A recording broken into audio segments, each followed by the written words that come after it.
Welcome to Wargaming Recon. I am your host, Jonathan J. Reinhardt. Wargaming Recon is the only member of the TSR Podcast Network to discuss historical and New England gaming. This is episode 171, Fort Devens Game Day 2016. So welcome everyone, new and longtime listeners alike. If you're new, you're in for a treat, and if you're a longtime listener, you're still in for a treat, but you know the routine. So before I go any further, I want everyone to know we're going to talk about a lot of things in this episode, and I don't expect you to remember them all. It's a lot. You're painting, you're commuting, you're exercising. You're not going to remember this. You're not sitting at a computer. Don't worry. Just remember one thing, the link to the show notes, which is wargamingrecon.com/WR171. That's wargamingrecon.com/WR171. So for this episode, I am joined by two amazing individuals. One of them you know and one you don't. So I'm going to start with the one you know, and that is my frequent co-host. I'm talking about the one and only Mr. Mike Paine. Mike, how are you today? I'm good, Jonathan. Thank you. So Thanks for I don't know asking. about you, Mike, but I'm happy that you're joining us here, partly because you actually went to the Fort Devens game day, but also because, like me, you know our guest for this episode. I sure do. So I am referring to the one and the only Mr. Adam Carriere. Adam, how are you today? I'm doing good. Doing good. How are you, John? I'm good. Adam, I'm happy you're here because you're the one who first told me about the Fort Devens Museum game day. And unfortunately, I've never been able to go, but I know you've been this year and you went in 2015, wasn't it? I've been to both of them. This is only the second year of the event, and I have been to both. Organized by Peter Lowett.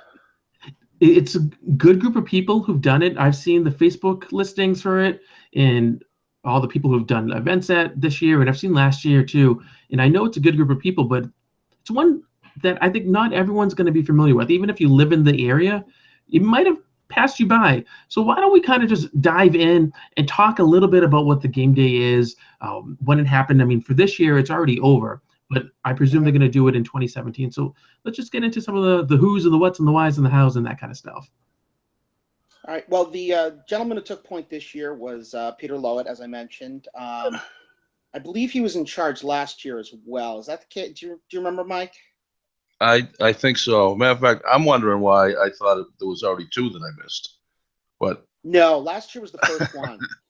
This is the second. yeah, well, that's good. I only missed one. I thought I missed two, so I guess I feel a little better about that. Yeah. And it was organized just to bring recognition to the museum. Fort Devens, of course, closed a number of years ago. It was a long time military fort in Massachusetts, probably the most important one in Massachusetts for a long time. It had been active since, I want to say, the late 19th century. I know it was active as of the First World War. And they have a great little museum there that doesn't get a lot of traffic, like a lot of little museums. And they were being creative and thinking, hey, we're a military base. Why not have war gamers come by and show military games off and use our space? Because we have enough space to do that. And so we were right in there among the exhibits, which is pretty cool as a venue. I would have liked to see more of the museum. By the time I got all wrapped up, I went back in and they were all done closing up the door. So I'm going to have to go back just to check it out. Yeah. Pretty nice stuff in there.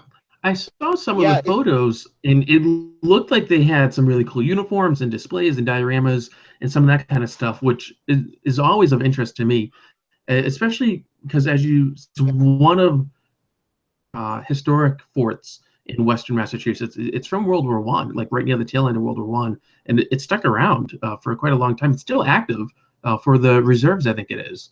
Yeah, they have there's a little area for the reserves, but the rest of the fort's getting changed over to commercial property, stuff like that. Yeah, I believe it's officially closed, but I may be wrong about that. But I think it's officially closed. There is some National Guard presence out in that area, but I think the fort officially closed in like the 90s. That sounds right.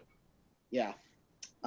But it has a great little museum, lot of information on the units of Massachusetts National Guard, of other U.S. Army units there. Also, really good display on the German POWs that were housed there during both the First and Second World War. I'd be willing to bet it's the only place in North America you can see a Prussian Guards uniform on public display from the First World War. Oh, I missed that. I didn't see that. Yeah. Oh. Yeah, there's a photo of it on my blog from the little review of the museum I did last year. We'll have to take a look. Yeah. So why don't you let listeners know the actual date that they had it this year? Because I don't know if they stick to around the same date or the same month, or they kind of move things around every year, or what they'll be doing for 2017. I don't know that we know what they're doing yet for 2017. It was a different date last year. It was in September last year, and it was October this year. So October 22nd, if my brain is recalling the date correctly. Does that sound right, Mike? Yeah, I think so. That was the problem with me last year, is I had something going on the date that they were running it, because I would have liked to have gone. Now, is this an all-day kind of thing, or half a day, or like how do they tend to work the gaming? Well, we were there most of the day. Yeah, it went from officially opened at, I want to say 10 o'clock. We could get there to set up as of 9, and ran till about 3 or 3:30. I had to bail early, unfortunately, due to a personal commitment, but I was running the game till about 2:30, and went really well. It looked like we had a good decent amount of foot traffic, and good number of gamers who showed up. Yeah, I think someone said there were at least 70 people that came in and out. Awesome. Yeah, that's pretty good. That's a really good number. I had a great crowd at my game. Your game's always filled. Well, you always get those kids. Well, not always, but I had a pretty good crowd. Gabriel Landowski came down and kind of took the thing over, which was great. He had some wallflowers standing around. They didn't want to play, and he got them all going. He says, "Hey, roll some dice for me." And next thing you know, they're all playing. It went great. Had a blast. Same game you played, Jonathan. Well, why don't we talk about admissions for a little bit? Because you mentioned about there being 70 plus people who've come. In order to go, you of course had to travel there, and since it's one day, you don't have to worry about staying over, which is a nice thing. But in order to actually get in, was there a copay or a ticket system? 100% free. Yeah, and the museum is free on a regular basis too. So if you're in the Devens area and you have a half hour to kill, an hour to kill, it's well worth doing it. They're open every weekend. I think they're just open on the weekends, and it's free admission. They ask for donations, but they don't require any money to go in and look around. Yeah, they had some cookies and cakes and coffee and stuff, and I tossed a couple of bucks out for my coffee that I spilt all over my game. But yeah, that's how they were making their money. They sold us pizza, cookies, and donuts. Yeah, they brought some pizza back. Yeah, it was nice. They did a great job. They did. Adam, is that something they did last year too? Instead of charging admission, they had refreshments and that kind of thing. Where yes, they did, and they were really great hosts. I mean, free admission for the public. The game masters, we each got a mug and a challenge coin, which was pretty awesome as gifts. Yeah, those were nice. I love challenge coins. They're a great little piece of military memorabilia, and they ordered a pizza and they had sodas and coffee and just asked you to throw in a few bucks. So that was pretty cool.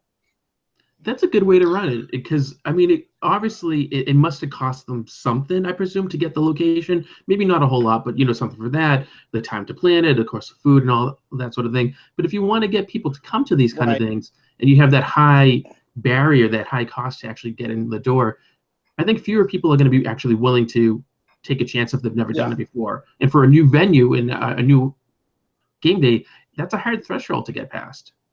Yeah, no, I think they did a good thing, and I have to say their donation jar was pretty full when I left at about 2:30. So I think they got what they wanted out of it as a venue, in terms of their increasing their visibility and 70 guests through the door. That's got to be a pretty good day for them, I would think. Yeah, I hope so. I'd like to see them keep doing it because I had a lot of fun. A really good time. Yeah. And I want to see the museum again too.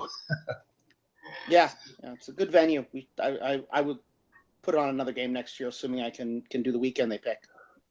So both of you Yeah, ran it's all. games, right? For this year, Mike, you ran your Hinkai, and Adam, you ran Battle of Somewhere, Pennsylvania, right?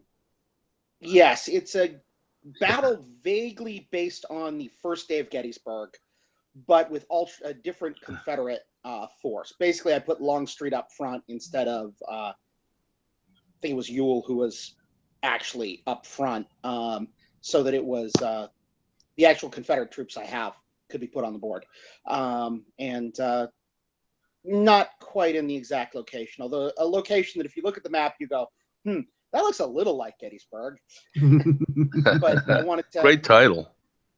Yeah, I wanted to make it sort of a what if scenario that people who knew the battle would see things that were familiar, but not that they would be expecting, oh, okay, I'm going to do this and this will definitely happen, and that they would have particular expectations. One of the criticisms I often hear about historical wargaming is that people say, okay, I'm going to play, let's take Gettysburg, right? I'm going to play Gettysburg. I know what happened. I know what they did.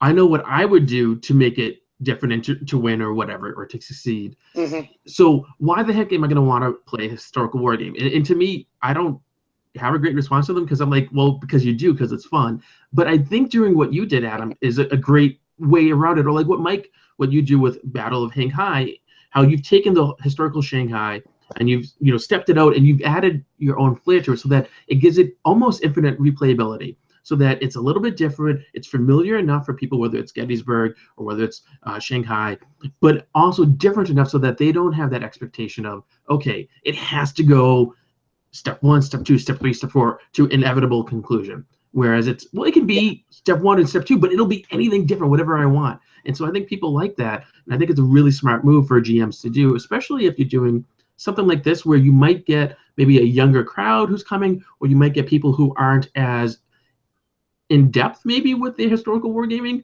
If you're getting someone like me, I'm going to be like, okay, yeah, this is cool playing the historical war game, but it's nice to have something a little bit different to kind of tease you and then serve as that gateway drug to get into it. Well, I prefer not to think of it as a drug, but it might be legal soon. That's all I'm saying. But the reason I did it that way was in part because of that objection. Although when I hear it, my thought is particularly with a battle like Gettysburg, I'm like, well, there were so many moments where that battle turned on one person making a snap decision or not making a snap decision.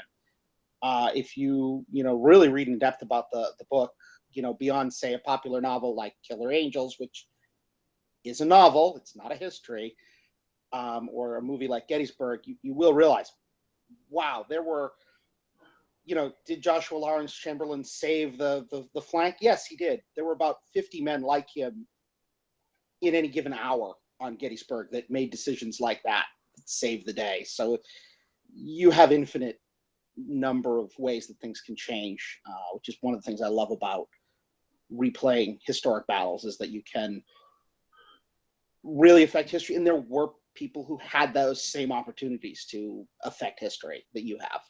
Yeah, well, wouldn't it be cool to win the Battle of Waterloo as Napoleon, or win Gettysburg as General Lee?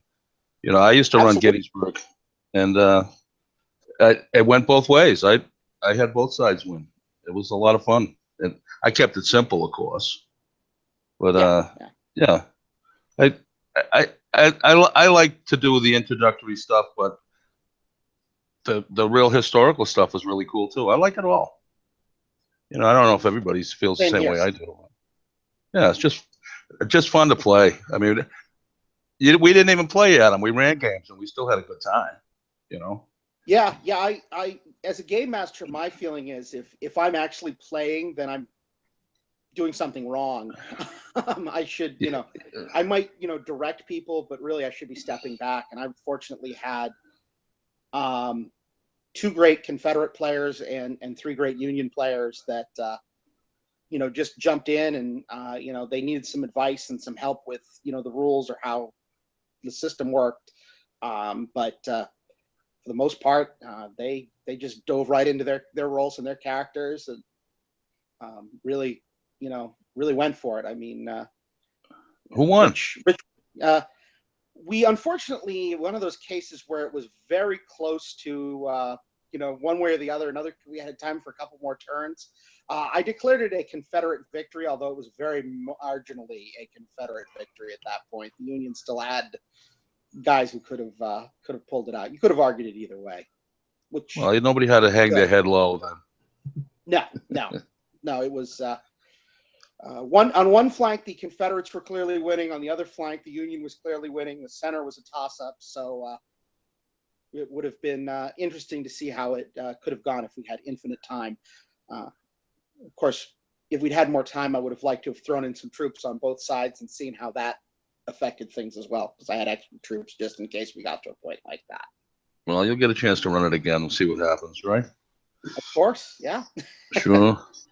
Let's talk about some of the other games that were available, because I know there wasn't a lot of games, but there was actually a nice variety. So there was a Chain of Command game, right? Rob Walters run. It was 28. No, that actually got canceled last second. That's a shame. Yeah, he had to back out. Yeah, he didn't make it. Make it. I've heard so much great stuff about Chain of Command, and I was hoping you guys were going to be able to say wonderful things about what you had seen with it. Well, I've played it. It's a good game. I'll play it again. Yeah, but we didn't play it that weekend, unfortunately. Yeah, it's not personally one of my favorites, but it's not a bad game. I've heard it's a little more cinematic. I don't have any favorites. I don't know. I don't know. Yeah, I'm not sure. I wouldn't say that. Okay. Well, and then of course, Adam, there was your Battle Somewhere, Pennsylvania. You did 15mm Longstreet, and then Pete Landry, he did his Wings of War, World War I, right, in 15mm. Yeah, he did. That was right next to me. Like as popular as it always is. And that's the pre-painted, right, Wings of War, where they've melded the 2 different lines, and you can do I believe he did that. Yes. And I tell you, he's got everything over there. It's been so long since I played that, but it is such a good game as long as you can get in your head. Just like if you play X-Wing, right? It's the same thing. When you move, you're actually moving like 1 or 2 moves in advance. And when I'm using those stupid things and I'm like, I'm doing a hard right or hard left or whatever, I'm thinking, I need to be here. And then I always get it wrong compared in my head to what it is on the table. And so I'm a loud pilot. It's like I'm going the other way. It never ends well for me, but I have a blast. Wrong way, Corrigan. Yeah. I'm more Snoopy than the Red Baron. Hey, yeah, same here. There are worse things to be than Snoopy, I'll tell you that. Yeah, those games are fun, though. You always look up at your doghouse typing your novel. It was a dark and stormy night. Clack, clack, clack, clack, clack. And let's see, Greg Simcoe did his 28mm shot practice, right? Great Northern War. Yes, actually, that one might not have happened either. I didn't see it. I don't think it did. As a matter of fact, I'm pretty sure my buddy Rich came down to play that, and it didn't. I don't think it came off. I saw him playing your game, man. Yeah, Rich was playing. Yeah, Rich was Generals Hood and Longstreet in my game. So. Oh, was he? I didn't even get a chance to talk to him about that yet. Yeah. That's surprising. With 70 people coming, that 2 games ended up getting canceled for whatever reason. That's really odd. Most of the people didn't play. Oh. A lot of people just came to gawk, and they had no clue. Yeah. Because I had 6 games on my list, and 2 of them were both of you guys. Yeah. 2 got canceled. 4 games went off. And then I have the Deerfield Raid 1704 with Dave Valentine using the on guard rules. Yeah. Yep. Yeah, Dave's got a nice little setup over there. He had a full table. Pete Lowett played in that game. Yeah. So did Mike Johns play. Well, Adam, you've been talking about this game with me for a little bit. Yeah, you played that, Adam, right? Yeah, I helped him play test it, and I've been sort of his sounding board for ideas. Plus, some of the civilians were mine as well that were on that table. So he and I have been working on it. It's based off of the actual historic raid in Deerfield, Massachusetts, which basically it was a snowy winter, and the natives slipped men over the parapet, the stockade, because the snow was piled so high. Might remind you of a winter we had a couple of years ago, where that could easily have happened. And they snuck in and got to the gates and opened up the gates, and in came the raiding force of about 300 or so natives and French. So what Dave's done is he's imagined that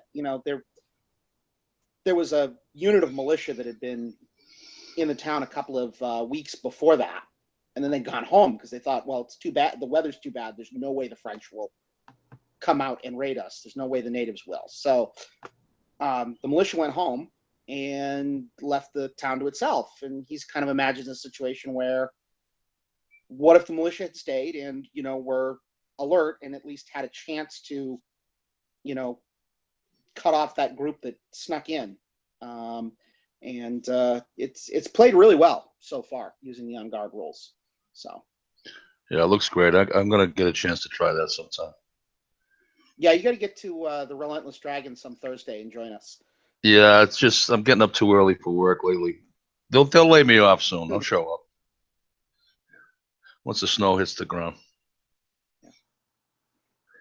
But I've never heard anyone sound more happy about the idea of getting laid off. well, You're like, they're gonna lay me off soon. Then I'll be there. And it's like, if my wife was here, I wouldn't even have said that. I was going to say, John, you don't know too many guys in construction then, because I've heard that tone before.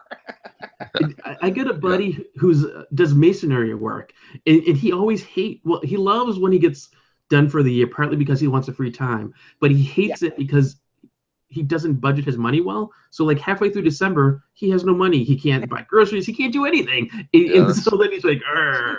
Sounds familiar.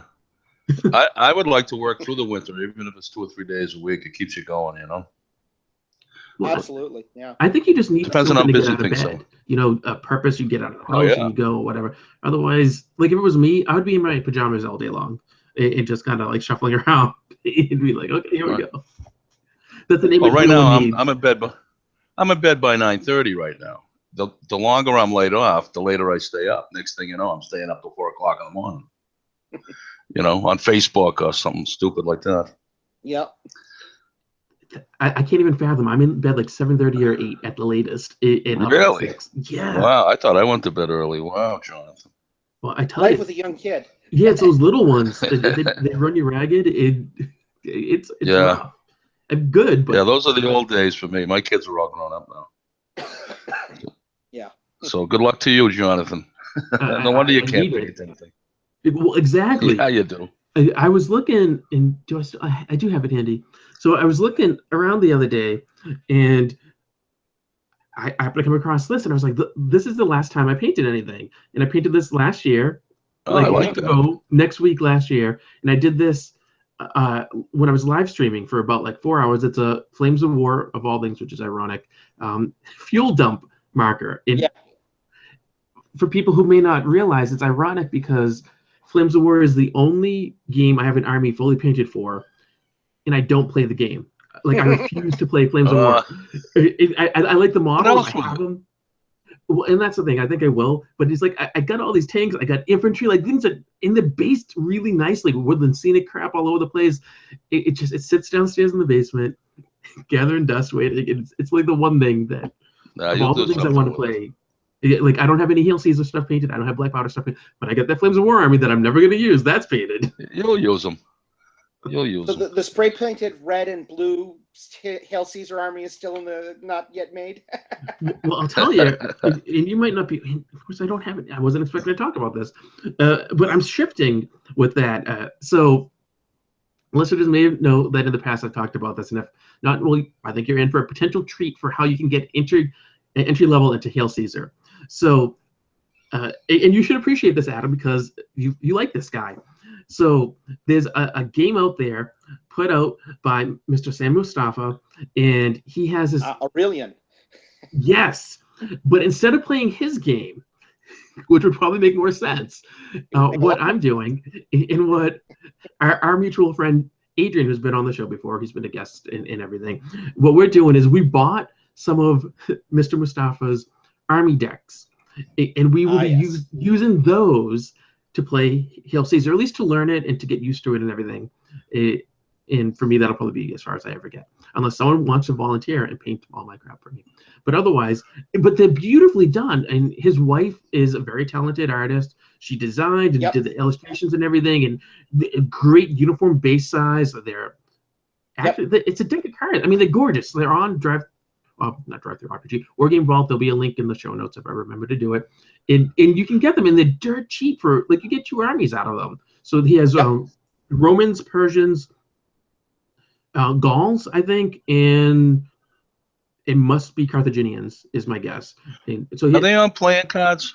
They are. I mean, the custom ones. I have some of those. It's a card stock. It's like $20 for an army deck, and I think he's going to expand it, because I was listening to him on another show. I don't remember what show it was, but another show, and he was talking about it. And I guess he gets asked a lot. That might be it. And he gets asked a lot to expand the range, and I think he's thinking of expanding it to include a few more armies, but he doesn't want to do like a whole blowout on it, because he just kind of figured it was like a one shot and then he's done and moving on to something else. But so the army deck, well, yeah, I mean, he had the sci-fi game he did too, and he actually has a textbook that's coming out, because he does actual academic work and so forth. Right. But you should refer to him as Dr. Mustafa, but still. So the army deck, that's what I'm doing. So instead of my 172nd skill hat stuff, which I might end up offloading if it doesn't actually get painted, but I have these army deck things, well, one anyway, and that's what I'm going to start using, so I can actually play, because Hail Caesar is a great rule system from what I've read, and I've looked at the rules, and I've played one game at the Hub Bunker game day, and I loved it. Half the battle is just actually getting in and playing it, though. Yeah, I've played it a little bit. It's fun. It's a good system. Not much different than Black Powder. Well, and that's one of the things I like about that, and also one of the things I like about Sam Mustafa is that he kind of has, both of them, they have these core mechanics that they tend to adapt and modify a little bit, but they tend to rely on, and then they expand on that and add flavor and a little extra stuff for whatever the time period is that they're doing. So like the people who did Black Powder, they took their core hand-to-hand combat kind of stuff and did Hail Caesar, and then they made modifications for Pike and Shot, and Sam Mustafa's done it for just about every genre you can think of. Yeah, although Sam's games don't necessarily switch over quite as smoothly as the Priestley Warlord games do. Maurice and Longstreet, for example, probably have as much that's different between the two of them as they do in common. And ditto probably with Blucher is a completely different game. Although you could grab those cards too and play Black Powder with them. You can get whole Napoleonic armies that way. That's true. That's right. You could do that. I think with him, it's kind of like he does have the core that he's relied on, but then he has that whole evolution, because you have all these years that have come in between, and I think he's built on what he's learned from each game, so that he's done things a little differently. And like with these newer ones, absolutely, he had that editorial, I think it was in Wargame Soldiers and Strategy several years ago, where he was shocked that people he knows don't paint anymore. And so that's the whole evolution of the armies, by the army card deck things. I love it. I think it's great. Yeah. Well, once you have those decks, you don't have to play anybody's rules. You can make up your own or try a different set of rules. You can do whatever you want with them. Yep. They're your armies, just like if you painted them. Yep. Right on the nose. Absolutely. Well, that's one of the things people ask me why I spent so much money on, and you guys might not remember it, but the Wizards of the Coast War at Sea collectible minis game. I've got a few of them. I spent more money than I got a bunch of that stuff. Admit. But those they're actually really good ships generally, except for the first set, which are a little banana boaty. But the rest, they're pretty good. You can use them for just about anything, and that's what I figured. I had a whole pirate. I bought all those because I want to do a big pirate game, which I'm probably never going to do. But I'll dump the idea on you. You can do it. Thanks, Mike. Sure, I'm always willing to help. I'll play. That's my line. Play anything. Yeah, pretty much. Yeah. Well, I think I liked about those is that, you have all these boats ready to go. It's pretty nice. I have a bunch of them too. We probably could do whatever we wanted with those. You could. And we should. We should. I mean, all you got to do is throw out a blue cloth out there, take a couple of hills from my Gettysburg game for islands, and we're good to go. Let's go. You know. Absolutely. What rules do you want to use? What rules do you want to use? Well, I think you should come up with something and then start to work on it. Take me about 2 minutes. And once it's all ironed out, it can be coming to a game day near us in the near future. We iron it out when we play it. That's how we do it. You know, every game we play is a play test. Absolutely. Okay. Yeah, that was a play test over there at Fort Devens. They were all play tests. Yep, it's true. So speaking of Fort Especially my Devens, games. what advice would you give to people who want to run a game next year at Fort Devens? For either of you. Just offer to run a game. They'll find a spot for you. I look like they had more room if they needed it. So yeah, we could have easily. If somebody wants to run a game. Yeah, we could easily fit in the extra games. My thought would be look at what people have done and try and come up with something that's unique. Because I'll probably run American Civil War there again because they liked having something that was American Civil War. You know, but there's definitely room for a World War II game. There'd be, you know, they've done a World War I land combat there before. You know, try and find something that's going to be a little different from what everybody else is doing. That's my thought. I know that, you know, I knew right away when they were organizing it, okay, Mike's going to have his game in 28 millimeter. I know there's a couple of guys here who are going to do some World War II stuff. You know, what's the need here? So my mind was, we want American military history. This is the American military location. Let's do the Civil War. So that was my thought process. Well, that worked. Yep. Nice looking game too, by the way, Adam. Thank you, Mike. Yeah. Yep. Well, Mike, I would have loved to play it.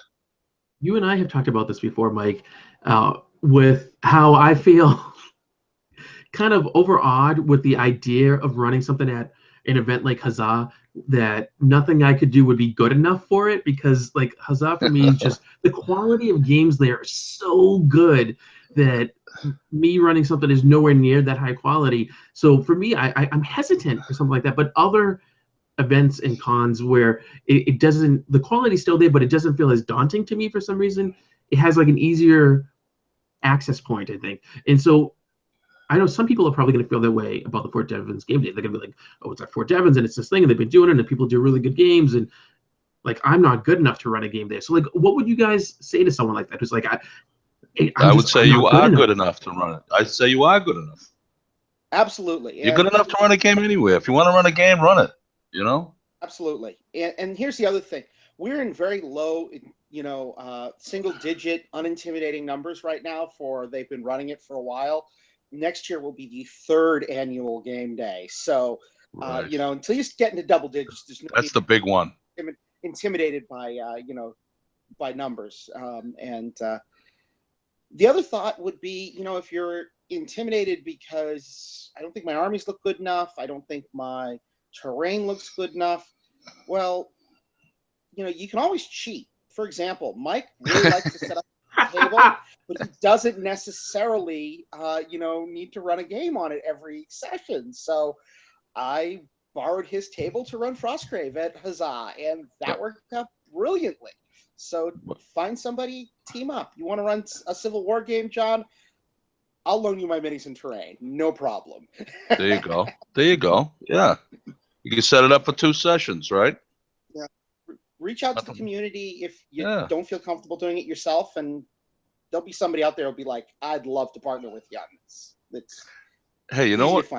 You know what? Get off the subject just a tiny bit. One thing I missed last year that I really would have liked to see was Leo ran his baseball game, but it was the Red Sox against the Fort Devens team.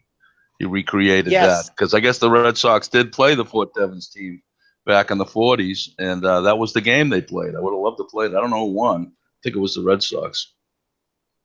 But that would have been cool. I would have liked to play that. Although the Fort Devens team might have had a good shot because, you know, a lot of the best players got drafted. Right. Yeah. I don't know if Ted Williams was there. He might have been out there in the he might have been flight war theater somewhere. Yeah. doing something. Does he still run the baseball game anymore? Because it wasn't at the Hobby Bunker game day either.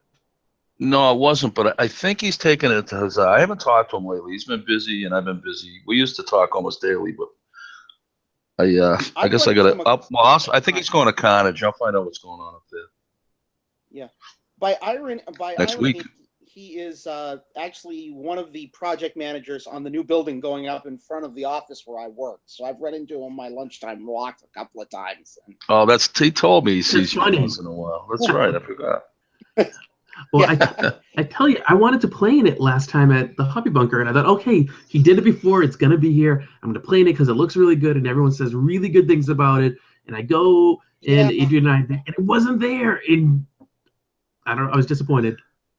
One thing he said he's a busy guy. Yeah, and the other thing he said is he doesn't like to kind of like, how did he put it? He doesn't like to take up space at the events. If he did the Fort Devens thing 1 year, he'll take a year off from it. Because that needs a lot of space. So I think that's one of his concerns is he doesn't want to wear out his welcome with this, big Fenway Park that takes up, half the convention floor, because it is a pretty big setup. It's huge and it's gorgeous though. It's total eye candy. Lovely. Geez, now you're making me feel bad. I take up so much room. You will go, Mike. That's not true though. I don't feel bad at all. When they get tired of me, they'll let me know. We'll have to make like a scarlet letter of some sort for you and just like leave it at your table at all the events. like the number 2 and a B, like too big. Mike, don't be like Mike. Whenever you decide not to do Huzzah, they're going to have to put up a table with, a cutout of you next to it. Well, feel like Huzzah without you. If I don't do Huzzah, it's going to be something that's out of my control. Because I don't want to miss that one. I don't want to miss any of the ones I go to. Even Fort Devens, that killed me that I couldn't go last year. I don't remember what the reason was, but I guess it must have been something pretty important because there's no way I would miss something if I could do it. Mike, how big is your table for Hang High? Like when you... Well, it varies. Devens. Because I know you sometimes do smaller. Like at Devens, how big was it? I ran the reduced size game, which is when I run the Battle of Hang High, it really only takes up half or a third of the table. But I use the whole table because I got it out there. So the Japanese have to go a little further. Tough luck for them, You've been the Japanese, haven't you, Jonathan? Well, that's how I don't want to toot my own horn or anything, but that's how I happened to win last time at the Hobby Bunker game day. Right. Right. Of course, you were playing on a smaller table. It might have been a little different. Well, that's true. Right. And a certain GM was really nice and let me come in on any table edge at any turn I wanted, a little at a time. So I'm just... Yeah, he's a great guy like that. I love that GM. He's just fantastic. I was so happy he wins all these awards. Yeah, I'm not so sure how that happens.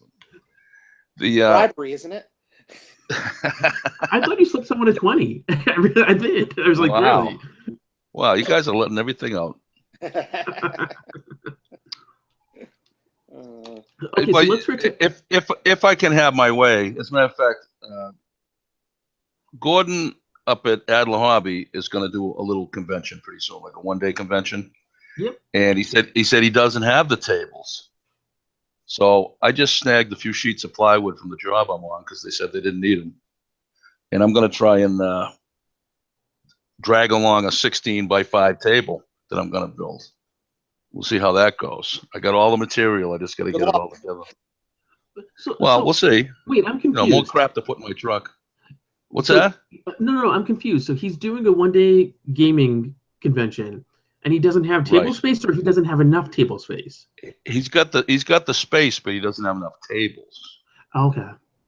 He's a little light on the tables, so he asked me if I could come up with some tables, and I just decided, well, you know what? I wanted to build a table that if I ever get that space in my carriage house done, so I can run a game here once in a while. So this is an opportunity to do both. I'll build this table maybe, and we might end up playing on the floor. Who knows? But Well, are you just gonna bring like sawhorses and put it across the sawhorses, or like what are you yeah, doing? I'm gonna build 3 sawhorses, and I'm gonna make 2 Excuse me. 8-foot by 5 sections that I'm gonna screw together. There'll be 4 by 8. When I get them there, I'll screw on that extra 1 foot, and I'll lay them across 3 sawhorses, and I'll have a 16 by 5. And I got a little folding table here that I'm gonna bring to put all my junk on. You know, the off-table stuff. Yeah. That's a good way to do it. Kind of a project. Well, we'll see. I haven't done it yet. I was gonna offer to paint your Roman army for you, but I would never do it. You know, it So I would just guess, be an offer. What's that, Adam? I said, so I guess we can not plan on John taking part in the Analog Hobbies painting contest this winter yet again, huh? Yeah, you could probably count on that. You know what? No. I'm not letting this. No, hold on, because no, this is what it is. So last year, Adam, you told me about this thing, and I was like, "Oh, that sounds really cool." And I had every intention, seriously, of painting something. Probably one thing, but I was going to paint something for it. And then I was like, "Okay, I'm too busy. I can't this year." And I mean, my wife is pregnant, and who knew what we're going to have with winter and so forth. And so, no, year before, sorry. And so then for this year, I was like, "Oh, do you know what? I'm going to surprise everyone, and I'm gonna wait, and I'm gonna enter it, and I'm gonna wait until I actually have something ready to paint. But then I'm gonna enter it, paint something, and then announce on the show, hey everyone, guess what I did? And actually do. But now that you're like, oh, here we go, I can't do that now because people are gonna be like, well, we already heard it. So you're right, now I can't do it. But wow. Well, unless you edit out that. Oh, come on. Edit that out. no, but there's a Wow. but here. Boy, you really let yourself off the hook there, Jonathan. Hey, What do I feel? What do I think the retired subtext politician, I of, can talk myself out of anything. please don't throw me in that briar patch. Yeah. No, Good thing you're not trying to quit. Here. So it's not going to be for the Analog Hobbies thing, but for the Extra Life 24-hour Gamerthon thing I'm doing. Again, I wasn't planning on telling anyone yet, but I might as well because I've been outed. And I guess it's the time of year for this kind of thing to come out. So I am going to paint something for that. I'm going to do it as part of, I'm going to live stream it like I did with like this stupid thing for a game, probably for a game that I will never play. I will live stream myself painting something. And this was like 2 hours of my life, which is ridiculous. So Pardon me. Sorry about It that. could be a Patreon gift or something. So people will see it on YouTube Live. If they'll see that I have painted something. Don't ask me what, because I haven't a clue. Jeez, you're making me feel like getting in the painting room now. So I will actually do. My Bless apologies, you, guys. Wow. I never knew I had this much electric power to infuse to people at this great distance. Yeah, that's It's an the analogy to power of painting internet. figures. And I thought I was bad. Just been fighting a cold all week, so. Hey, it happens to all of us. So let's Good thing we're pretend, not all in the same room. because as wargamers, we're good at pretending things. So let's pretend that I'm actually going to make it to. I know it's a stretch, but let's pretend I'm actually. I thought we were going to pretend you're going to paint something. No, we've moved past that because. Okay, all right. What's next? We don't have that large of an imagination, but we do have one. So let's pretend that I'm going to make it to the Fort Devens Museum Game Day 2017. Oh, I hope so. Well, what one piece of advice, each of you, I want to know, what one piece of advice would you give me for something that I should do or I should avoid, but something that would be advice so I can have the most amount of fun at this thing? Adam, do you want to start? My advice would be get there a little early so you can, take a stroll around the museum, because it's got a really good collection of stuff, and including a lot of scratch-built stuff. The gentleman on the board of trustees there. So my advice would be make sure you take some time to see the museum and talk to the people at the museum, because they've got a lot of really cool stuff there and knowledge and things worth checking out and seeing. Yeah, those people are really nice, by the way. I really hit it off with all of them. They were just great. What a crew they got there. Okay, so Mike, what is your one piece of advice for me? Well, I guess I for me to give you advice, I have to know whether you're coming to play or you're going to run a game.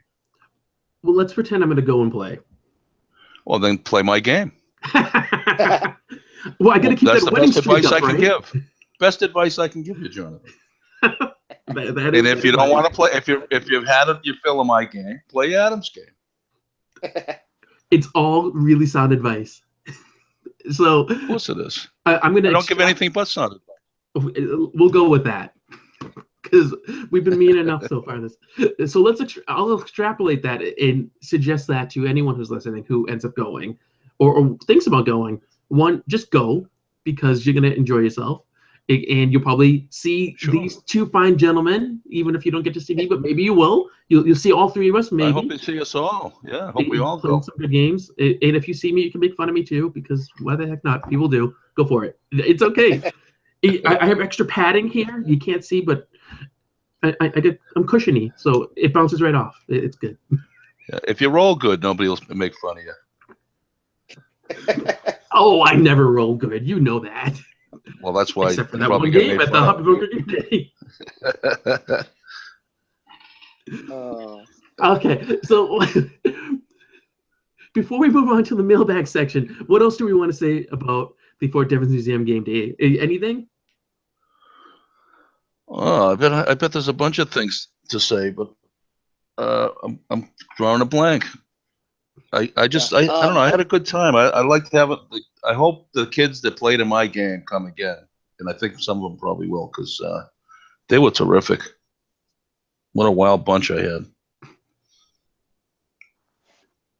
Okay. I would just like to mention, Peter Lowett again. He put it together. He did a lot of the organizing. I helped him out with the sort of social media aspects of it, but he was the man behind the scenes who got stuff done. So let's give him a little shout out and some credit for putting it together. Yeah, Pete runs some great games too. Well, you need someone like that because otherwise everyone has these ideas, but nothing actually happens. So you need someone to be like, okay, this is actually going to happen. I'm going to do this, this, and that, and not be afraid to step up and be like, okay, I'll be the one to do. So it's great when you have someone like him who can do that and who actually does it and does such a great job of it. So it's definitely worth for him to get the kudos and the props for it. And everyone can have someone like that there, though. Adam, you deserve a little credit too because that Facebook thing that you did, I kind of lost track of when it was going off and all that. So if you didn't do that, I might have screwed it up and not even showed up. So I think you deserve a little credit just for getting me there, if nothing else. Well, thank you. Plus, Peter, it was a nice point of contact for everybody, Yeah. Well, Peter needed some help. He was doing some traveling, and I was in a position where I was able to set it up, and I knew how to set it up, which, some of these gents run great games, but don't necessarily have all the technology side of things down. So I was able to help out with that, and made a big difference for me. It got the word out too. I can post stuff on the Barbarians page because you posted stuff there, and good way to contact everybody. Yeah, once an event's put up there on on Facebook, it's easy for us to share it to all the groups, whether it's the Barbarians or Boston Train Band, the Maine Wargamers Association, and the New Hampshire's Wargame Alliance, or any of these other groups that are out there. Yeah, we got to get Havoc on Facebook. Those guys got to get on there somehow. Yeah. I might have to become a member so I can get them on there. Yeah, no kidding. Am I the only one who got an email from them about making sure I sign up and pay my dues and everything? And I thought the same thing. I was like, come on, guys, get onto some social media. I don't care what it is. Right. Just get on there because it makes it easier. Just life is so much easier that way. I don't care if it's Facebook or Pinterest or Twitter or whatever this new Snapchat thing is, or any of these. Just like, come on. Make life easy. Just do it. Yeah. Hey, something came to mind when you said the Paint an Army red and blue. Dave Donovan, who used to be the guy from Havoc, the Dave Award's named after him. That's one of the things he said to me when I was one of the few times I talked to him. He says, just paint an Army red and blue as long as you're playing. So go ahead, Jonathan. Let's get a game out there. It's just playing is what's really important. Don't worry about having it be perfect. Absolutely. That's somebody else's worry, you know? So I'm going to move on to our mailbag, which is one of my favorite segments of the show because I say this all the time, and I don't know if people honestly believe me or not, but it's true. My favorite part of doing this whole podcast thing isn't sitting here and chatting with all of you, which is wonderful, but it's actually getting to spend time talking with all the listeners because I get to meet so many interesting people who are from all over the place and have all sorts of really cool experiences. And I like to share some of those through our mailbag section. So from Facebook, listener Jack said of episode 170, and that was the Crafting a Homebrew episode with my buddy Alex, who actually lives like 10 minutes down the road, which is really funny. And it's funny because we recorded via Google Hangout like we're doing now, and he's 10 minutes down the road. That's how we get. I haven't finished listening to that one yet. I'm glad you reminded me. I'm only about halfway through it. Well, we talked a lot. Yeah, you did. You did. It was good. It was good. I'm definitely going to listen to the rest. Well, I was surprised because we were talking, and then next thing I know, it's like an hour and a half. I was like, how the heck did that happen? Because normally I'm better with the timing. It just got away from me. But listener Jack said, quote, listen to the whole interview and thoroughly enjoyed hearing your thought process, etc. You sounded very professional too, unquote. Jack is not talking about me. He's talking about Alex. I want to make sure that was clear to people. Because Alex has this really great way about which he's gone creating his own homebrew dungeon crawl. And I know dungeon crawl is going to turn people off who aren't into that kind of thing, but he's made it in such a way so that you could then easily turn it into a roll or two. You could turn it into a reservoir. You could do all sorts of other stuff with it. So it's the same core mechanics, but again, it has a flavor for whatever time period. I guarantee you I'll be stealing some of those ideas and using them in my game. His game is so much fun. It's honestly, it's a blast. And I'm surprised he has trouble getting people to play test it, but it is so good. So I'm excited about it. And Jack, thank you for writing in. And I'm glad that you liked the interview and that you enjoyed hearing Alex. And that's what it's all about, hearing really cool people say interesting things about stuff. I want to also take a point right now to make sure I thank our sponsor. So I am very delighted that we have this sponsor agreement with them. It is, of course, the Maine Historical Wargamers Association, and they are the people behind Huzzah! So as everyone, I hope, knows, because you heard it at the beginning of the episode in the intro credits, and you heard it at the end at the exit credits, they are the sponsor of the show, and they're putting on Huzzah, which will be May 19th through the 21st, 2017, at the Portland Doubletree in South Portland, Maine. It's beautiful there. You're near the main mall. You can go see lighthouses, great food. You play some awesome games. I'll be doing a live recording there. Mike won't be joining me because he'll be playing his game, I'm sure, right? But I'm pretty sure, yep. That's how it goes. It's okay. Yeah, so can't wait. I think I'll probably snag Adrian again. I make him come and do it. It's like his penance for the year. Yeah. Poor Adrian. I know, poor guy. So he'll come and do that. We're gonna miss some game he wants to play. Well, do you know what I tell him before the signups come? I'm like, okay, we got to talk about what we want to play. And every year we're like, do we want to run something? Because we run things together because, again, I'm too chicken. And we both end up agreeing, okay, we're not good enough for Huzzah. So we don't run anything. But then we talk about what we want to play. And I'm like, don't forget, you need to leave whatever this time slot is because you're coming on my show whether you want to or not. And so that's how it is. And so he comes on and then we do our thing. And I also want to make sure that I take a moment to thank everyone who supports the show on Patreon. Patreon's a really cool way that you can support the show. If you listen to it, you like what we do here, you can get in and become a supporter for as little as $1 a month. That gets you episodes before everyone else, and you get exclusive behind-the-scenes content. So I want to thank Dave and the War Games at Battleshades Facebook group, Patrick, Chris Parker from dayofbattlegames.com, and Kyle from Vermont for their kind and generous support. And I also want to let people know that if they're interested, one of the backer levels, because there's a lot of these backer levels that I have, but one of them is $18 for the month, and it gets you a set of 6 custom Wargaming Recon dice. I mail them to you. They are designed by the one and only Christopher Rett. And I have to say, I only have one set left. Ooh. After this is gone. Wow, Chris makes some cool stuff, too. He's going to make a new design for me. So this design will be retired. And it's going to be a new one. And I'm leaning for doing a change up here because some people were less than enthused and I suppose I can understand why, but some people are less than enthused that some of these dice, it's mostly cut out on the side, as opposed to some of them have a different design. So I'm going more with this other design where it's limited engraving on it. So you still see the logo, but it's not going to be as cut away. And someone who I'm not going to name because they give me a hard enough time about it as is, claimed that it's altered their probabilities, and maybe it does, but I tell you, in my experience, it doesn't alter them for me for the better. If anything, it alters it for the worse. So I don't think they should play it. But that might just be me.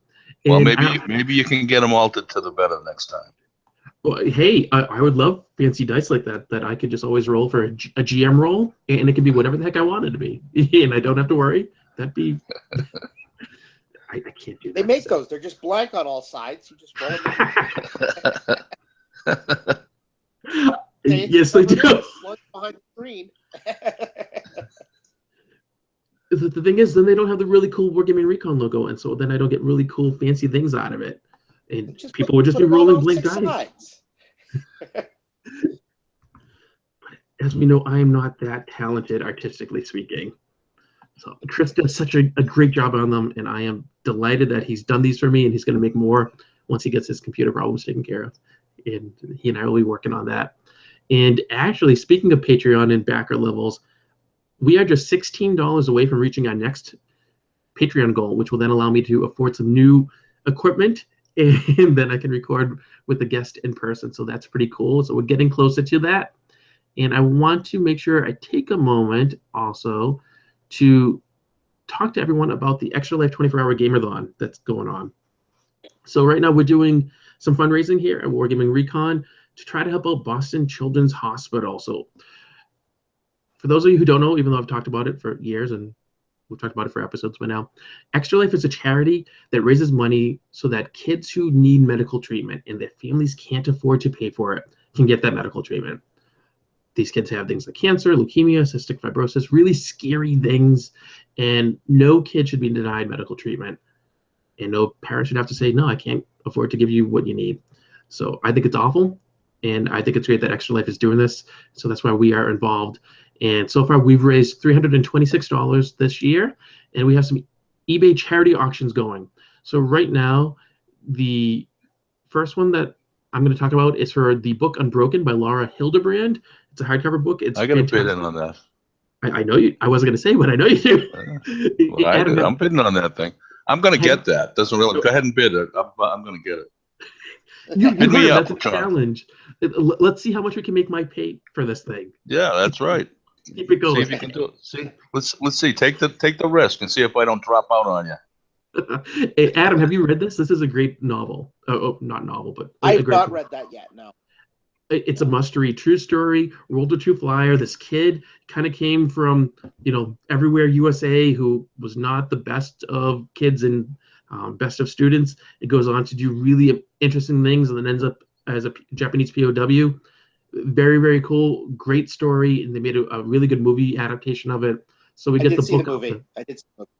The movie was good, and the auction for the book is at $3.25 American. It's a steal. It's hardcover. I got it sitting over here, actually. Really, really good, and it's in good condition. It's not like it's crap or whatever. It's really good condition, and someone's going to get a steal. It retails for $27 American. So you can read it when I get done with it, Adam. It's good.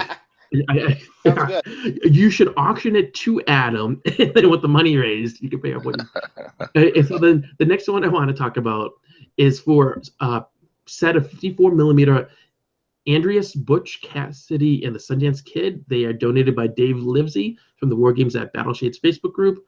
He has it up, and the current bid is $9.99 British pounds, 9.99. Professionally painted by him. They're gorgeous, absolutely gorgeous. And I got to tell you, if it wouldn't look weird, I would be interested in bidding on them just because they look cool. I have no need for them for a game, but they look really nice.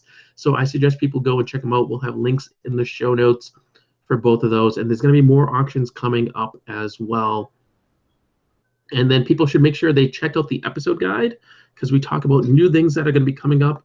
So I can tell people, because I'm looking it up as we are recording, because that's super professional of me.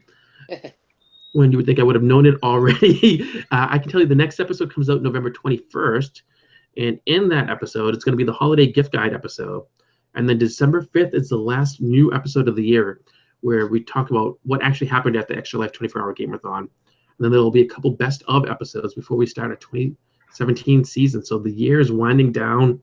It's very cool, though. The year's winding down. And episode guide is great because not only does it tell you these things, but it also lets you know like just general ideas about stuff. So I may not actually have a show topic lined up, but I might have a guest or someone who I want to get on, or a general idea for an episode. And I plug that in, and it lets you know when the episodes are coming out. So we have that. And then, Mike, we have your convention schedule, too. So you're going to be at, what, Carnage coming up soon, right? Next Friday. And then EllisCon 26, if my reading of Roman numerals is correct. I think that's the 19th. I'm actually missing out on a private game, but I already committed to go to the EllisCon, and I'm looking forward to it. EllisCon sounds good. I'll get that private game. You will, huh? That's right. Well, take some pictures because I want to see them. Will do, Mike. And then for people who want to keep up to date with what's going on, Adam, how can they keep up to date with you? Well, I don't have a official schedule, but any games I'm involved in or painting I do gets posted at fencingfrog.blogspot.com. There's also a Facebook page, which is I think Facebook.com/fencingfrog.com as well. So those are two spots. And if you're interested in reenacting and want that schedule, that is my regiment is Saint Ange. So it's saintange.org. That's Saint as you would expect to be spelled, and then ONGE.org is the website for them as well. We'll blame the cold medicine for that. Yeah. I would have liked to see that last one you did. And of course, you're going to be at, this is moving into 2017, but you're going to be at Total Con, right? You'll be at Huzzah, you'll be at Havoc. And you'll probably be... Havoc I'll get as a player at least. I don't know if I'm running anything yet. I do plan on running Frostgrave in your TSR room for Total Con, and if they'll get back to us, we'd also like to put on the 1704 Deerfield game on Saturday, but we haven't heard whether or not that's confirmed yet at the moment.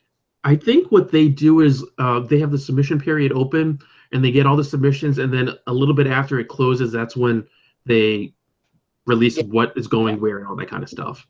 Right. So I honestly don't know when submissions close for the events. I'm not aware of that. Yeah, Dave and I have put that one in. We haven't heard yet. That's all I'm saying. So we are planning to do it, but it might not happen. We'll see. Well, you're one step ahead of me, I'll tell you, because I still haven't submitted my events, which I got to give to.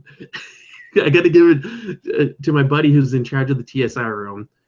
Like, I'm guaranteed the space, is just that I haven't actually put them in. And then I think I have something that's not going to fit in the room, so I got to do it in the normal convention space. So I got to give it to the con people for that as well. And they know I'm going to do something, they just don't know what. So I know I'll have the space for that too. But it's just, I really have to do it and not just say I'm going to do it. But then I presume you'll be at the Hobby Bunker game day as well, even if you're not running something maybe as just a player. Yeah, it didn't work out this year, but we'll see. It depends on what day they pick that for. Sometimes there's a conflict. So yeah, it's hard. That's the same with me. I plan on going, but you never know. I always plan on going. Sure. It's a I good event. I plan on doing anything that has to do with games, but sometimes you actually have to do something else. I can't imagine what it could be. But something will come up. I tell you, all kidding aside, I actually do really want to go to the Fort Devens Museum Game Day. I wanted to go this year, and it's just by the time I found out in the scheduling, it's hard. My wife works every other Saturday, and then the Saturday she doesn't, I'm doing this with other people who are as cool as you, and we get to talk about fun stuff, but it doesn't allow me to actually go anywhere, so to speak. So it makes it tricky. But we have for this episode, unless anyone wants to add anything extra. Got anything, guys? Well, see you at Carnage. One thing I would like just to throw out is there is a great group of guys meeting in Amherst, New Hampshire at the Relentless Dragon. So that's on Thursdays for gaming. We'd love to have more players if anybody wants to drop by. Yeah, it's a nice place to play. I plan on getting there whenever I can. Cool. Well, everyone, that is this episode of Wargaming Recon. Don't forget, we talked about a lot. I don't expect you to remember it all. That's okay. We have the show notes. You can get to those by going to wargamingrecon.com/WR171. That's wargamingrecon.com/WR171. Adam, thank you so much for taking the time to join us for this episode of Wargaming Recon. It was a blast having you on. I hope you had a good time as well. I did, and look forward to doing it again sometime. And Mike, it is always a pleasure having you on as my co-host. I know you. I think this is your last episode for the year, actually. I guess, yeah, because I'm not going to do the. What was the one you're doing next? The toy thing. Well, you mean the gift annual holiday gift guide that we do? That's a long-standing tradition. Guide. That's exactly. Didn't I say that? That's exactly what I meant. That's what I thought you meant. Yeah. Yeah, of course. That's what I meant. Toy thing, gift guide, same thing. Exactly. It's all the same to me. The scheduling gets we'll wonky. play the cold medicine. Yeah, I just want toys. Me too. Yeah. I get told I can't buy as many toys as I want anymore. I don't know why that is, but I don't want to hear that. You know, when I open up a package that's got socks on it, I'm not going to be happy. Well, thank you, everyone, and thank you, everyone who's taken the time to listen to this episode of Wargaming Recon. So remember, no matter how busy you are, no matter what's going on in your lives, you know that you have to, you gotta, you need to keep on gaming.